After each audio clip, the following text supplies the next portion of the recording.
If there's one thing that screenwriting professors seem to agree on across the board, is that they hate seeing narration in their students' scripts. Why? Well, you're about to find out. So let's first look at an example of a scene with bad narration, the most common type that your professors hate, and then that same scene with good narration, what you're going to learn to write.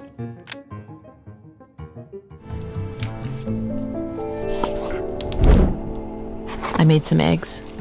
I was starving. Another late morning. It was almost noon and I was just having breakfast. That's the life of a private eye, though. I had been up the whole night parked on the street of a man who's being investigated for insurance fraud. Claims he's too disabled to work. He's a night owl, so now I have to be too. The sleep schedule adjustment threw off my circadian rhythm and made me pretty drowsy all the time. Maybe that's why I didn't notice my cat Louie crawling behind my leg.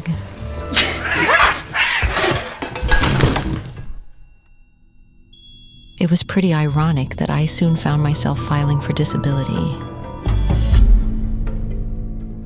All right, we've got some thoughts, right? Now let's see it with good narration. Had I known this would be my last breakfast of solid food, I would have made something less healthy. Added some bacon at least. But hey, this justified eating whatever I wanted on night after night of McDonald's-fueled stakeouts.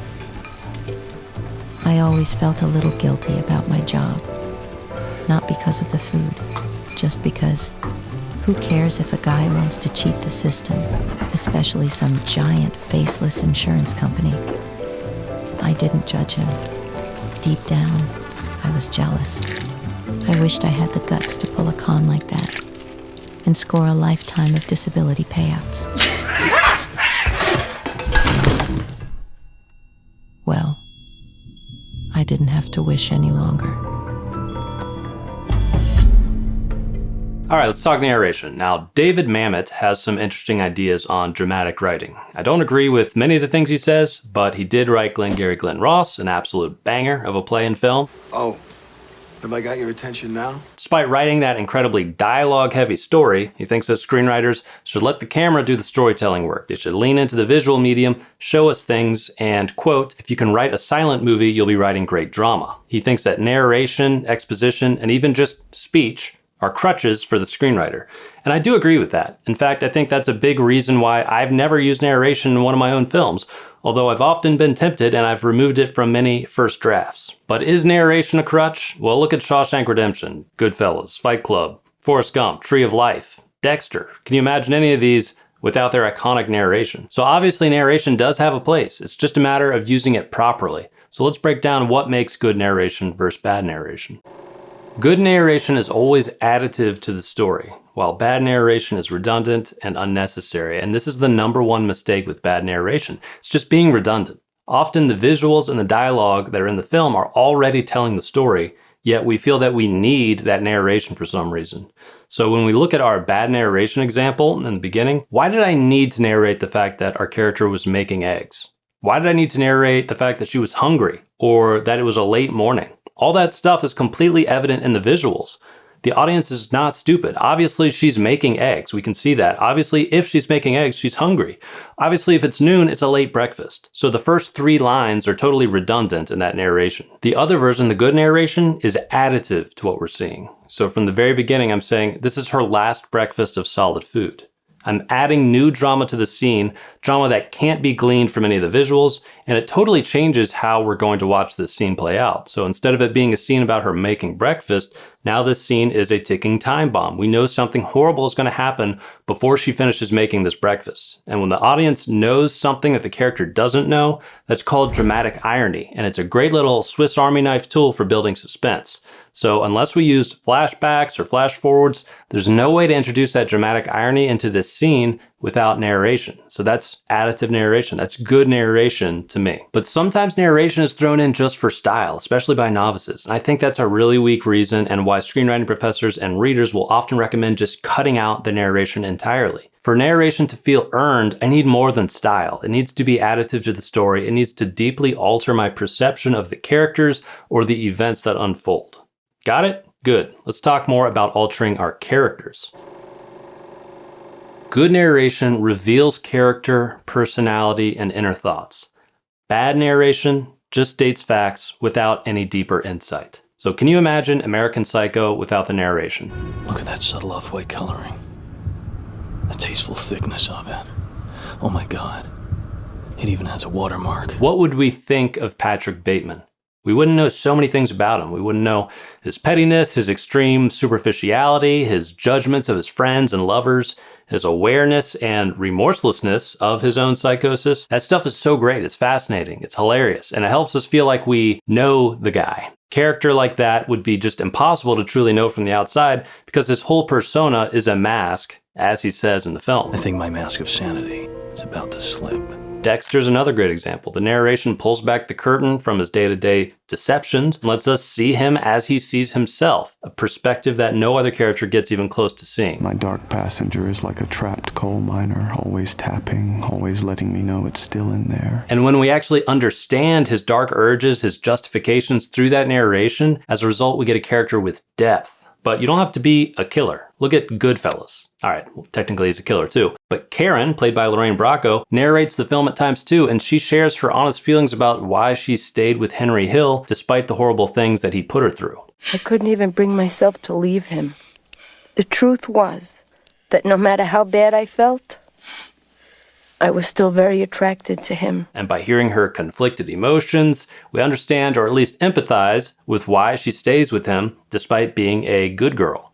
And this contradiction is really fascinating, makes the film better. But bad narration, on the other hand, doesn't reveal dimension and contradictions in our characters. It simply states facts or reinforces what we're already seeing on screen. So let's look at our egg example again. The bad version is just stating facts. Where does she reveal her actual opinions, her unexpected perspectives? We just get mundane information without saying how she felt about it or even revealing her personality in the process. Don't do that. In the good egg example, the narration gives us new information while revealing the character's personality and inner conflicts. It shows her unexpected guilt for her job. She's not just stating facts, she's giving you her personality, her unique perspective, information that the character would probably never tell someone through dialogue because it's too private. That's good narration. Speaking of good narration, the sponsor of this video, Artlist, has a new feature that lets you create amazing high quality voiceovers and narration for your films and videos in a snap. Check this out. Just pick your voice. They have a ton to choose from. Every child deserves someone who believes in them. Hungry for the ultimate burger experience?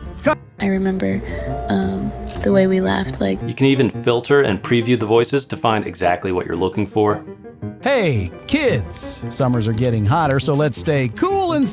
Then just type out what you want them to say, and you'll get an AI-powered voiceover voiced by professional VO artists exclusive to Artlist. And these things sound great. You can even adjust the performances with these settings and download it whenever you're ready.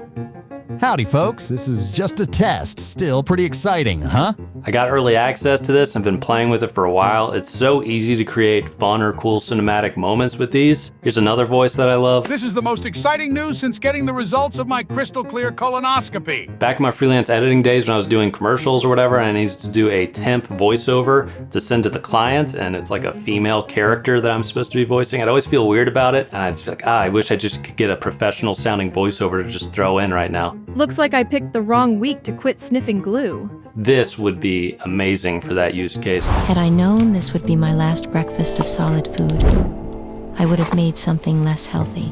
Voiceover is included with the Artlist Max plan, which I have. It's the best bang for your buck. Or you can get a plan just for voiceovers at a lower price. And if you click the link in my description, you'll get 2 months free when you sign up for any of their annual plans. Thank you very much, Artlist. Now back to good versus bad narration. Good narration helps with pacing and structuring the film. Bad narration distracts and confuses the audience. So in films like Goodfellas, Shawshank Redemption, Fight Club, the narration is spanning long periods of time and helping us transition between scenes, tying together complex storylines.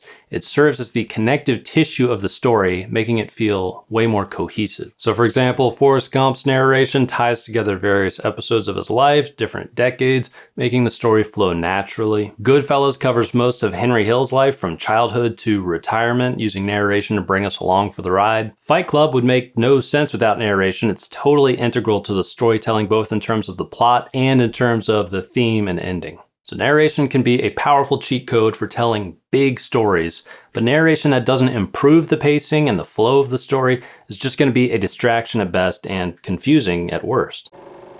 So what do I mean by a unique voice? Well, check out The Big Lebowski over here. Sam Elliott's cowboy narration in The Big Lebowski adds a larger-than-life American folklore quality to the film that you would not really get in any other way. Oh, look at me. I'm rambling again. Or another example, in A Clockwork Orange, Alex's narration immerses us in his twisted world and the unique jargon that exists in it. Suddenly I vidded that thinking was for the gloopy ones. Even films like The Tree of Life or any of Terrence Malick's movies, they use narration like poetry to just enhance the poetic visuals that you're already getting, but it feels integral to the film. It doesn't feel just tacked on. Nature only wants to please itself. Get others to please it too. In contrast, look at the original theatrical release of Blade Runner with Harrison Ford's totally forced and disinterested narration, which detracted from the film. And I firmly believe that he only did the narration that way because he wanted to show the studio how bad of an idea it was to do narration, so he completely half-assed it. And you know what? It shows. And I can see that the narration wasn't useful. That's why the director's cut without narration is the preferred version, but let's carry on. That was my profession. Ex-cop, ex-Blade Runner, ex-killer. Narration can be a powerful tool if used correctly. It can add depth, it can reveal character, it can aid in the pacing, it can create a unique voice and personality for your film, but it can also so easily become a crutch, leading to redundant and lazy storytelling. So to sum it up, make sure your narration is essential, make sure it's adding something new and valuable to the story, not just stating the obvious, and definitely not spoon-feeding the audience. That's the worst. Use it wisely, and your film will be all the better for it. All right, I think that was pretty good. As I finished the video, I couldn't escape the nagging feeling that I'd forgotten something. I wanted to thank Artlist. That new voiceover tool is really cool. It even replaced my own internal narration, but I knew there was something else, something important. Then it suddenly hit me like an F-150. I gotta get some more eggs.